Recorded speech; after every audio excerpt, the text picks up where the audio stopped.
From the kitchen to health debates, seed oils have infiltrated our diets. But what hidden costs come with their convenience? Unveiling the truth might just change the way you eat forever, and it might just help you live well beyond 100 years. From soybean to canola to sunflower oil, these oils are more than just a cooking ingredient. They're a significant source of dietary fats. But are these common oils bad for you? Which should we focus more on, and which are the cause of most diseases? Stick around as we explore the science, sift through the facts, and maybe even challenge a few myths. Let's get right into it. The story of these oils is not just about the oils themselves, but it encapsulates a century of technological evolution, agricultural revolutions, economic dynamics, and significant dietary shifts. Let's start at the beginning, where fats in our diets were once sourced dominantly from animals. So think lard, butter, and tallow, or in certain cultures, from specific plants like olive or coconut oil. The landscape largely remained the same until it began to shift dramatically with the 19th and early 20th century technological breakthroughs. Innovations like hydraulic and screw presses transformed seed oil extraction from a laborious, small-scale operation to an economically viable, large-scale endeavor. Coupled with these technological leaps were pivotal shifts in agricultural practices. The 20th century ushered in an era of crop specialization and high-yield oil seed ventures, notably driven by the advancements in plant breeding and strategic changes in farm policy. Well, countries like the United States began heavily subsidizing crops such as soybeans and corn, as it made farming on a large scale significantly easier, providing a cheap, high-volume way of feeding animals. Overall, this propelled the seed oil industry forward. Economically, these oils had a ton of advantages. Not only were they cheaper to produce, they also had a longer shelf life than animal fats, especially when hydrogenated. So what the heck is hydrogenation? In simple terms, it's a way to change liquid oil into a solid or semi-solid form, which makes it useful for lots of different food products. Now, back to seed oils. Their versatility and neutral flavor profile made them highly desirable for home cooking and the fast food industry. The biggest pivot was the explosion of the processed food sector in the mid-20th century, from fatty snacks to frozen meals. Longevity and cheaper production costs caused the food industry to rely on seed oils to serve a wider array of consumers that ultimately relied on low costs and extended shelf life. So over time, it seems that the cost of food has gotten substantially lower, but in reality, the quality has gotten much lower with the cost. Eventually, research began to draw connections between saturated fats and heart disease, and public health recommendations shifted towards reducing saturated fat intake. This push towards so-called healthy heart oils amplified their consumption and made their spread unstoppable.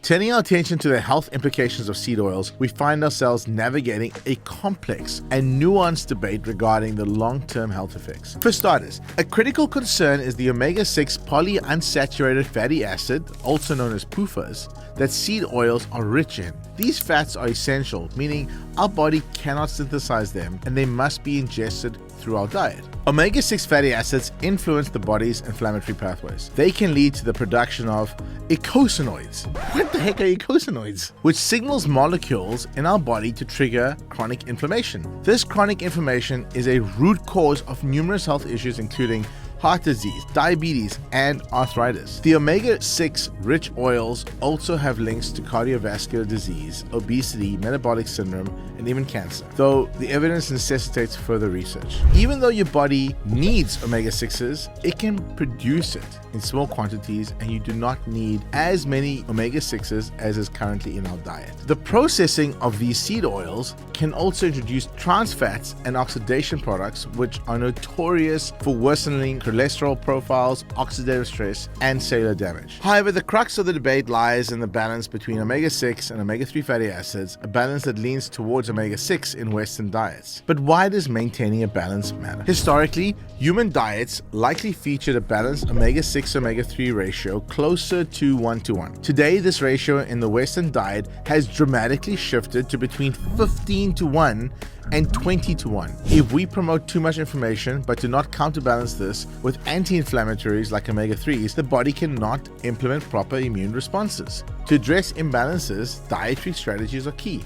increasing the intake of omega-3 rich foods, choosing lean meats and dairy from grass-fed sources, and limiting processed foods and seed oils high in omega-6 fatty acids are practical steps. Opting for oils with a more favorable fatty acid profile, like olive oil, can also make a difference. So let's break this down. Which oils should you use and which ones shouldn't you use? Olive oil, flaxseed oil, avocado oil, and macadamia nut oil are all health positive, but you should try to avoid sunflower oil, safflower oil, corn oil, grapeseed oil, and many others, as the chemicals used in the latter's extraction process to create them are potentially dangerous and unhealthy. It is possible that a proper balance in omega-6 and 3 can extend your lifetime. Originally, research into centenarian populations in so-called blue zones, so these are populations of people who seemingly had a higher likelihood to live to or beyond 100 years, was actually shown to have links between their longevity and their largely fish, vegetable, and soy diets.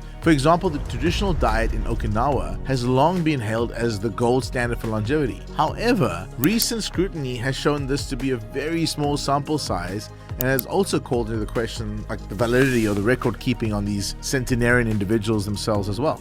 As we've discovered more research about the positive impacts of options like the carnivore diet, the notion that blue zone longevity has something to do with not eating red meat and healthy fats has actually been largely debunked. If you'd like me to dive deeper into this, let me know in the comments below. So you're probably wondering now, are there any key players in the food industry that are trying to make a difference? Well, Sweetgreen, the American fast casual restaurant chain, made a bold step in removing all seed oils, notably canola oil, from its menu. And what did they end up transitioning to? Olive oil. Olive oil is renowned for its health benefits, including its anti-inflammatory effects and rich antioxidant content. Beyond this, olive oil production has a significantly smaller environmental footprint and helps promote ecological sustainability. Sweetgreen's move prompted the rising trend towards seeking out food establishments that prioritize nutritious, minimally processed ingredients. And this is what their customers were asking for, and this is why they switched. But the transition from seed oils to alternative oils like olive oil or avocado oil brings with it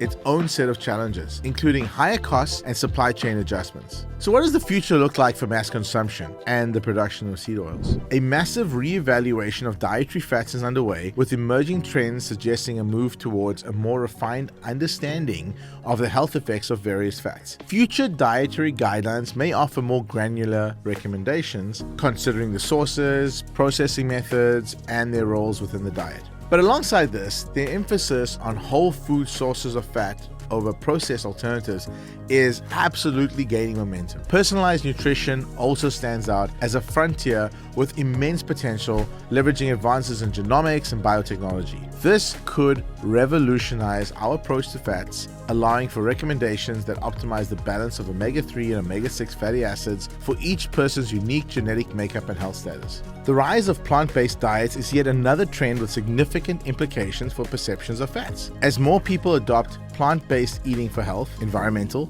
and ethical reasons, there's a concurrent reassessment of which plant-based oils are most beneficial. With all of these considerations, one thing is for certain: the future will almost certainly have stricter labeling and transparency requirements, enhancing consumer understanding of fat types and their health implications. Wrapping up our exploration of the dynamic landscape of dietary fats, we've traversed a wide terrain from scientific re-evaluations of fat types to the rising tide of personalized nutrition and the growing imperative for sustainability in our dietary choices.